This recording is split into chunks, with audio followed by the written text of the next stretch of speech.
आत्महत्या की है। हर रोज 3 किसान बीजेपी की लेबोरेटरी में आत्महत्या कर डालते हैं। मंदसौर में बीजेपी की लेबोरेटरी में को गोली मारी जाती है, पे 18% और पेस्टिसाइड पे 12% जीएसटी लग जाती है। ठहरिए, बीजेपी की लेबोरेटरी में हर रोज महिलाओं का बलात्कार होता है। 12 साल की में रेप होता है। भोपाल में एक लड़की का बलात्कार होता है और जब उसका भाई उसे बचाने की कोशिश करता है तो पुलिस के सामने उसकी हत्या कर दी जाती है। ये बीजेपी आरएसएस की लेबोरेटरी का काम। 45 सिलेंडर 11 और जहां भी देखो वहां पे प्राइवेटाइजेशन और कॉन्ट्रैक्चुअलाइजेशन किया जा रहा है। ये काम बीजेपी की लेबोरेटरी में आपके सामने किया जाता है। बीजेपी के लेबोरेटरी में आदिवासी जिला है। बीजेपी के नेता आदिवासियों के ऊपर पेशाब करते हैं।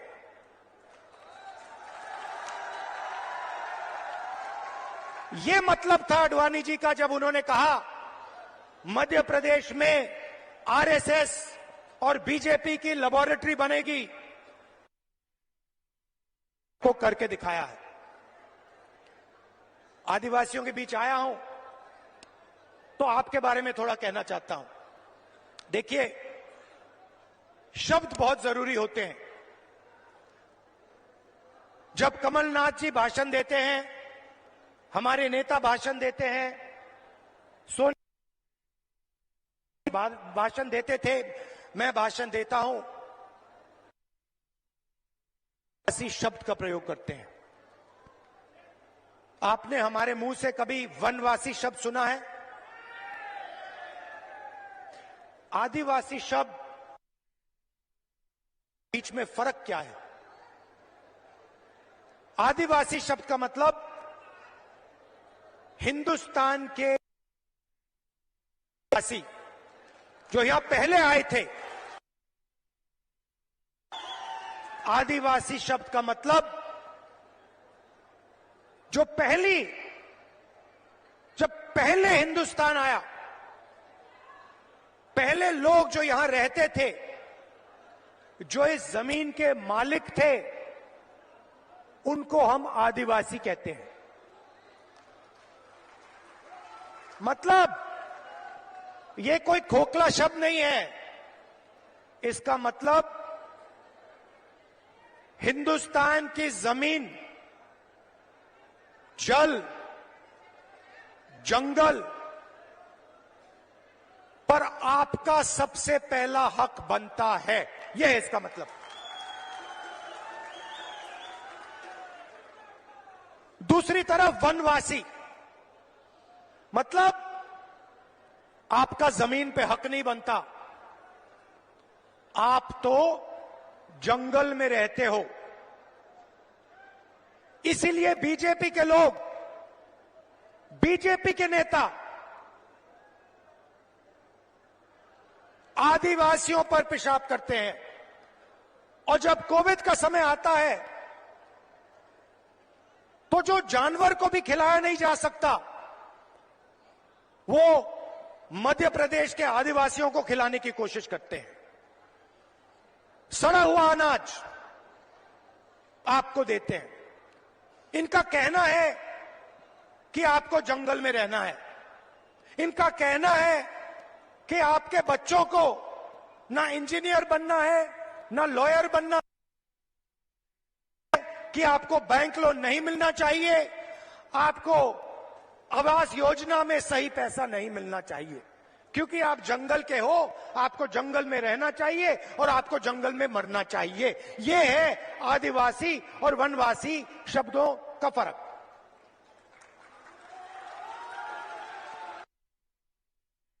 साफ है।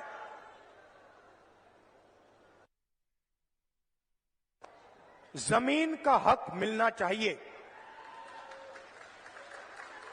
जंगल का हक मिलना चाहिए, और हम कानून लाए, क्योंकि हम खोखले वायदे नहीं करते। हम पैसा कानून लाए, हम फॉरेस्ट राइट एक्ट कानून लाए। अब इन पैसा कानून में साफ लिखा था, जमीन लेनी है, चाहे वो हिंदुस्तान का सबसे बड़ा उद्योगपति हो, अदानी हो, कोई भी हो, अगर जमीन लेनी है तो पहले जाकर हाथ जोड़कर ग्राम सभा के से जाकर पूछिए, नहीं तो जमीन नहीं ले सकते। ये कानून बनाया हमने।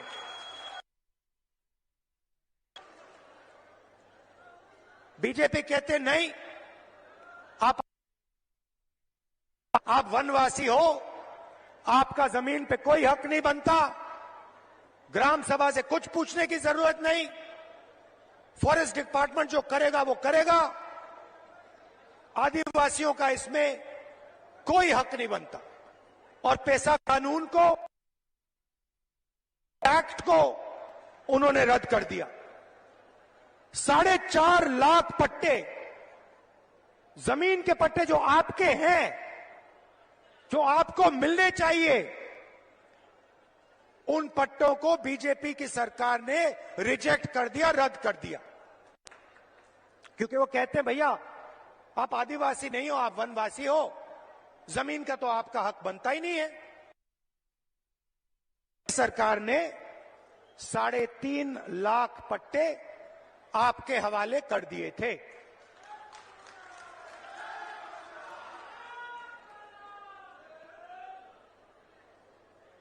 बीजेपी सरकार ने धमकी देकर, डराकर आपसे जमीन छीनी। जोबट में, मंडला में, डिंडोरी में आपने धरना की, आप खड़े हो गए, आपने कहा हम आपको जमीन नहीं देना चाहते, मगर हिंसा के साथ सरकार के बल को प्रयोग करके आपको हटाया गया और जो आपका है आपसे छीना गया। जल, जमीन और जंगल, मैं आपको यहां गारंटी देके कह रहा हूं, जो आपका है वो आपको हम वापस दे देंगे। जो आपकी जमीन का हक है हम आपको दे देंगे। अब मैं आपसे अब एक मजेदार बात बोलना चाहता हूं। इस बात को आप गहराई से सुनिए, क्योंकि ये आपके भविष्य के लिए बहुत जरूरी बात है।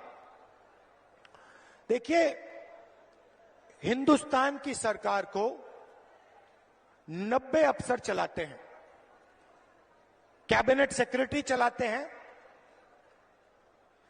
और secretary to the government of India चलाते हैं। हिंदुस्तान सरकार का कोई भी निर्णय हो, छोटे से छोटा निर्णय, बड़े से बड़ा निर्णय, मनरेगा कैसे बनेगा, आदिवासी बिल कैसे बनेगा, डिफेंस का पैसा कैसे खर्च किया जाएगा, ये सारे के सारे निर्णय अंत में ये 90 अफसर साइन करके निर्णय लेते हैं। भाई और बहनों, बीजेपी के एमएलए और एमपी नहीं लेते हैं। बजट का कैसे प्रयोग किया जाएगा, हिंदुस्तान में जो जीएसटी का पैसा लिया जा रहा है, गरीबों से छीना जा रहा है, वो पैसा कैसे इस्तेमाल होगा, ये 90 अफसर निर्णय लेते हैं। अब मैंने पार्लियामेंट में भाषण में कहा कि 90 अफसरों में से 3 अफसर ओबीसी वर्ग के हैं।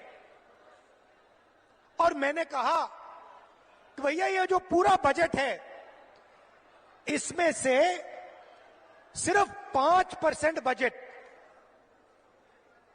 ओबीसी अफसर डिसाइड करते हैं। अगर हिंदुस्तान की सरकार 100 रुपए खर्च करती है तो ओबीसी वर्ग के अफसर 5 रुपए का निर्णय लेते हैं। अब मैं आपसे सवाल पूछता हूं, मजेदार सवाल। अगर हिंदुस्तान की सरकार 100 रुपए खर्च करती है और ओबीसी के अफसर 5 रुपए का निर्णय लेते हैं, तो आदिवासी अफसर आज कितने रुपए का निर्णय लेते हैं, यह बता दो मुझे। भाई और बहनों, ये हिंदुस्तान, हमारे देश को चलाते हैं। आप मुझे बताइए, अगर हिंदुस्तान की सरकार 100 रुपए खर्च करती है तो आदिवासी अफसर कितने रुपए का निर्णय लेते हैं? जब मैं आपको बताऊंगा, जवाब दूंगा, आप हिल जाओगे। शर्म की बात है। भाई और बहनों, 100 रुपए में से आदिवासी अफसर 5 रुपए का निर्णय नहीं लेते। भाई और बहनों, नहीं, 1 रुपए का भी निर्णय नहीं लेते, 50 पैसे का भी निर्णय नहीं लेते, 25 पैसे का निर्णय नहीं लेते। भाई और बहनों, हिंदुस्तान अगर 100 रुपए खर्च करता है तो आदिवासी अफसर 10 पैसे का निर्णय लेता है।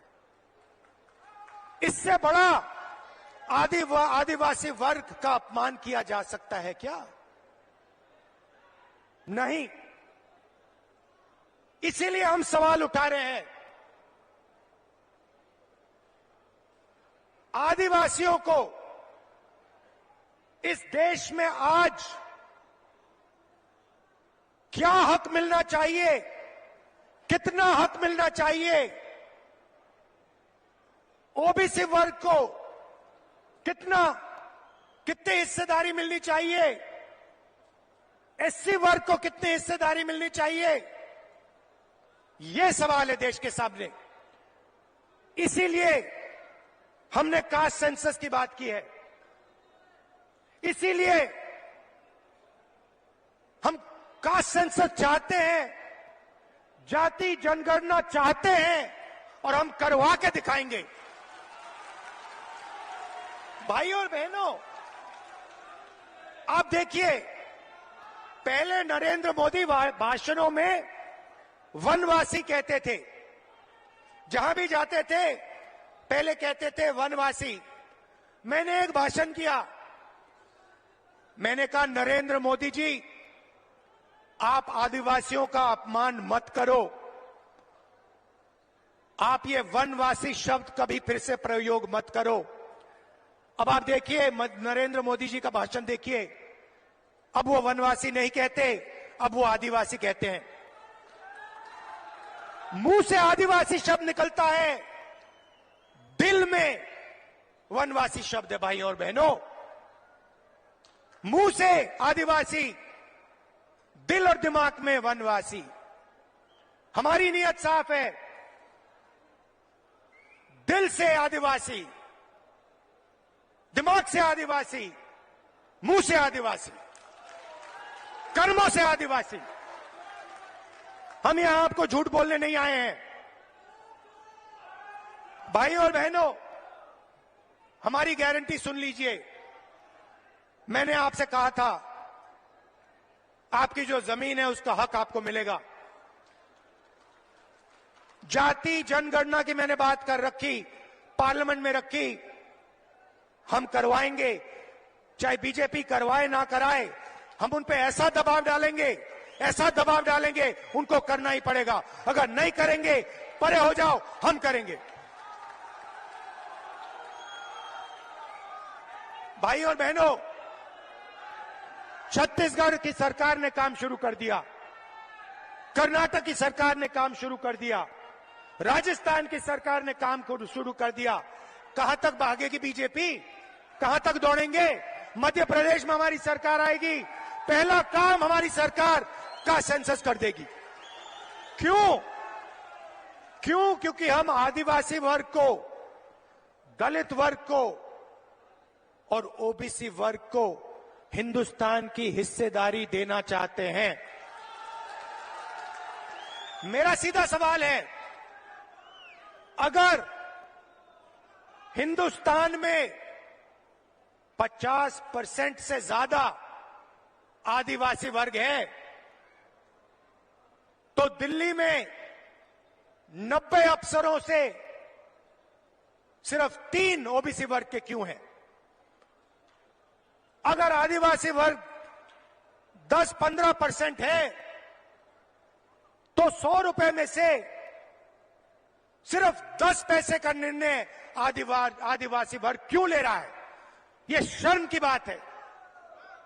इसको हम बदलने जा रहे हैं और पहला कदम का सेंसस जाति जनगणना है। पहला कदम। मैंने कमलनाथ जी से कहा, कुछ दिन पहले मैंने कमलनाथ जी से कहा, कमलनाथ जी आपकी एज क्या है? आयु क्या है आपकी? हाँ, 72 साल की एज है। आप देखिए, कांग्रेस के नेता हैं, कभी जीप पे चढ़ जाएंगे, कभी भारत जोड़ो यात्रा पे निकल जाएंगे। कुछ दिन पहले भीड़ के बीच में घुस गए, थोड़ी सी चोट लग गई, घुटने में चोट लग गई। मैंने पहला सवाल इनसे पूछा, कमलनाथ जी आपने एक्सरे करवाया, एमआरआई आपने करवाया? कहते हां मैंने करवाया। क्या हुआ? नहीं, हड्डी नहीं टूटी थी, लिगामेंट में थोड़ी चोट लगी। वही बात मैं कह रहा हूं, कास्ट सेंसस, जाति जनगणना एक्सरे है। आदिवासी वर्ग को चोट लग रही है, ओबीसी वर्ग को चोट लग रही है, दलित वर्ग को चोट लग रही है। चलो पता लगा लेते हैं, एक्सरे कर लेते हैं, दूध का दूध, पानी का पानी हो जाएगा, साफ हो जाएगा पूरा। अब मैं नरेंद्र मोदी को चैलेंज दिया, मोदी जी आप प्रधानमंत्री हो, देश का एक्सरे करा दो। कांग्रेस पार्टी ने जाति जनगणना की थी, उसका जो डेटा है मध्य प्रदेश की जनता के सामने, ओबीसी युवाओं के सामने रख दो। कभी नरेंद्र मोदी जी पाकिस्तान की बात करेंगे, कभी अफगानिस्तान की बात करेंगे, कभी साउथ इंडिया की बात करेंगे। क्या मतलब? इधर ध्यान करवाएंगे, उधर दिखवाएंगे, ऊपर दिखवाएंगे, नीचे दिखवाएंगे। अरे नरेंद्र मोदी जी का सेंसस है, जाति जनगणना, उसके बारे में अपने भाषण में बोल दीजिए। अब मध्य प्रदेश का हर ओबीसी युवा, भाई और बहनों, मैं आपकी बात कर रहा हूं, आपके भविष्य की बात कर रहा हूं। आप बेरोजगार क्यों हो? समझो, बेरोजगार हो क्योंकि आपके लोग हिंदुस्तान की सरकार को नहीं चला रहे, बजट के निर्णय नहीं ले रहे। कल भाई और बहनों, ओबीसी भाई और बहनों, युवाओं, प्रेस कॉन्फ्रेंस हो रही थी, मजेदार। मुझसे सवाल पूछ रहे हैं मोदी जी के बारे में, इजरायल के बारे में, अलग अलग सवाल। मैंने एक सवाल रख दिया सामने, मैंने प्रेस वालों से पूछा, भैया एक बात बता दो, आप यहां पे 200-300 लोग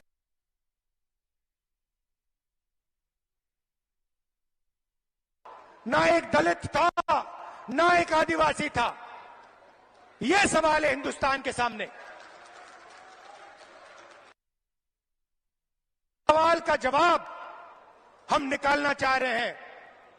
ओबीसी युवा हैं कितने, उनकी भागीदारी कितनी होनी चाहिए, यह हम जानना चाह रहे हैं। नरेंद्र मोदी छुपाना चाह रहे हैं सच्चाई, बताना नहीं चाह रहे हैं। इसीलिए वो कभी पाकिस्तान की बात करेंगे, कभी वो साउथ इंडिया की बात करेंगे, कभी वो चुनाव की बात करेंगे। जाति जनगणना की बात नहीं कर सकते। रिमोट कंट्रोल कहीं और है, अदानी के पास रिमोट कंट्रोल। तो कांग्रेस ने क्या वायदे किए? झूठे वायदे नहीं, मोदी जी वायदे नहीं, 15 लाख रुपए वायदे नहीं। मैंने आज कमलनाथ जी से कहा, रणदीप सुरजेवाला जी से कहा हेलीकॉप्टर में आते हुए कि देखिए, वायदे वो ही करने हैं जो पूरा हो सके, नहीं तो टाइम जाया मत कीजिए। हम सच्चाई बोलना चाहते हैं, हम मध्य प्रदेश की जनता से मोहब्बत करते हैं, हम झूठ नहीं बोलेंगे। तो सच्चे वायदे मैं आपको बता देता हूं। कर्नाटक में किया, यहां हम करने जा रहे हैं। माताएं और बहनें, पहली बात आपके लिए, 1500 रुपए हर महीने आपके बैंक अकाउंट में। मोदी जी ने 1000 रुपए का सिलेंडर बनाया है, सरकार आते ही 500 रुपए का आपका सिलेंडर आपके घर में मिल जाएगा। 1000 रुपए आपको देने नहीं पड़ेंगे। 100 यूनिट बिजली मुफ्त में, और हमारे आदिवासी भाइयों के लिए, बहनों के लिए तेंदुपत्ता 4000 रुपए का। कहना चाहता था, इतनी गर्मी में दूर से आए, आपने इतना प्यार दिया, इतनी मोहब्बत से आपने मेरी बात सुनी। और सिर्फ आपने नहीं, मध्य प्रदेश के युवाओं ने टीवी पे आपने मेरी बात सुनी, समझी, और इस बात पे आप निर्णय लेने जा रहे हो, अपने भविष्य पे आप निर्णय लेने जा रहे हो। इसके लिए दिल से मैं धन्यवाद करता हूं आपका। जहां भी मेरी जरूरत हो, जब भी मेरी जरूरत हो, चाहे आप किसी भी वर्ग के हो, आदिवासी हो, कोई भी हो, किसी भी धर्म के हो, आप सिर्फ मुझे बुलाइए, मैं हाजिर हो जाऊंगा। दिल से आपका धन्यवाद। नमस्कार, जय हिंद। सुभाष गुप्ता जी, जिला कांग्रेस के अध्यक्ष, आभार व्यक्त करेंगे। जिला कांग्रेस कमेटी के अध्यक्ष सुभाष गुप्ता जी आभार व्यक्त करेंगे।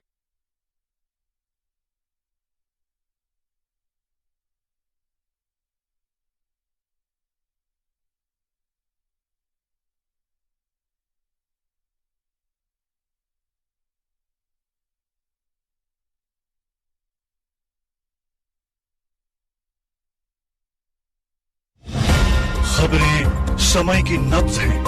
खबरें देखकर ही आप और हम